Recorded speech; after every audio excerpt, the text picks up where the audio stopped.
అన్నా చెల్లెళ్ల ప్రేమ బంధం సోదర ప్రేమకు సాంకేతం రాఖీ పౌర్ణమి. తోబుట్టువులు ఎక్కడ ఉన్నా ఒకచోట చేర్చేది రక్షాబంధనం.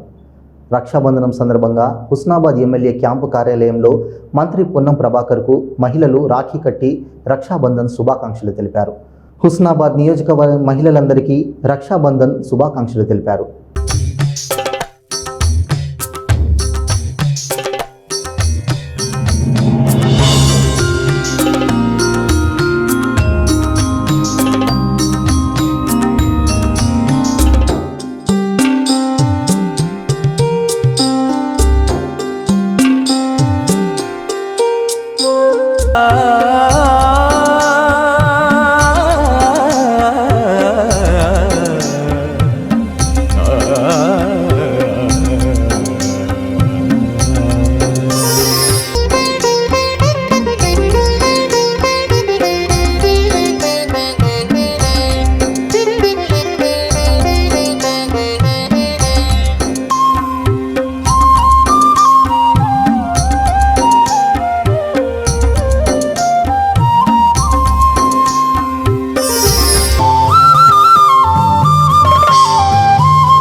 ఆనాడు స్వాతంత్ర్యం కోసం పోరాడిన త్యాగపుత్రులందరినీ జ్ఞాపకం చేసుకుంటూ వారిని అందరినీ కూడా నివాళులు అర్పిస్తూ మనం ఈరోజు సాధించుకొని కష్టపడి ప్రాణాలు అర్పించి పోరాటం చేసి సాధించుకున్న స్వాతంత్రాన్ని కాపాడుకునేటువంటి పరిస్థితి ఏర్పడ్డది. ఈరోజు భారత రాజ్యాంగాన్ని మారుస్తున్న ఒకవైపు ప్రజాస్వామ్యానికి పోటీ చేస్తూ మతపరమైనటువంటి అంశాల ద్వారా ప్రేరేపితం చేస్తూ దేశాన్ని విభజన వైపు తీసుకుపోయేటువంటి సందర్భంలో కాంగ్రెస్ పార్టీ ఆనాడు దేశ స్వాతంత్రం కోసం ఏ విధంగా పోరాడిందో ఈరోజు మళ్ళీ రాజ్యాంగాన్ని రక్షించుకోవడానికి కానీ ప్రజాస్వామ్యాన్ని కాపాడుకోవడానికి కానీ నఫరత్ చూడో భారత్ చూడో అని మన నాయకుడు రాహుల్ గాంధీ గారు దేశవ్యాప్తంగా తిరుగుతున్నటువంటి మాటను తిరిగి మనమందరం కూడా ఆనాడు మనం స్వతంత్ర ఉద్యమంలో కూడా పాల్గొనలేకపోవచ్చు.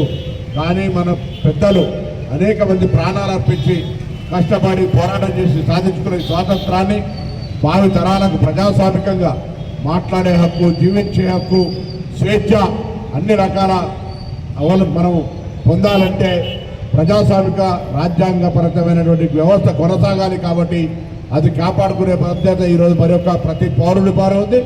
ఆ పౌరులను చైతన్యపరిచి ఈ వ్యవస్థను కాపాడుకునే బాధ్యతలో కాంగ్రెస్ పార్టీ కుటుంబ సభ్యులుగా, కాంగ్రెస్ పార్టీ ప్రజాస్వామికమైనటువంటి ఆలోచనతో పోయే సందర్భంలో నఫరత్ చోడుకే భారత్ చోడనేకే కాంపే మనం అందరం కూడా కలిసి ముందుకు నడవాలని కోరుతూ ఆనాడు ప్రాణాలు అర్పించిన ప్రతి ఒక్కరికి నివాళులు అర్పిస్తూ భవిష్యత్తులో మనమంతా భారతదేశ రాజ్యాంగాన్ని కాపాడుకోవడానికి ఐక్యతతో ముందుకు పోవడానికి మనం ప్రమాణం చేసుకొని ముందుకు పోదామని మనవి చేస్తూ నెహ్రూ గారు దూరదృష్టి, గాంధీ గారి శాంతియుత పద్ధతి, దాని తదుపరి ఇందిరాగాంధీ గారు కావచ్చు, డాక్టర్ బాబాసాహెబ్ అంబేద్కర్ గారు కావచ్చు, మౌలానా అబ్దుల్ కలాం ఆజాద్ గారు కావచ్చు, సర్దార్ వల్లభాయ్ పటేల్ కావచ్చు, ఈనాటి తరానికి యువతకు అవకాశం ఇచ్చినటువంటి అనేక మన ప్రజాస్వామిక వాదులందరినీ కూడా మనం ఈ సందర్భంగా గుర్తు చేసుకుంటూ వారికి నివాళులు అర్పిస్తూ దేశంలో అనైక్యతకు, అశాంతికి ప్రయత్నం చేస్తూ ఉన్నటువంటి వాళ్ళ పట్ల అప్రమత్తంగా ఉండే విధంగా మనం కార్యక్రమం కొనసాగాలని కోరుకుంటూ అందరూ నమస్కారం.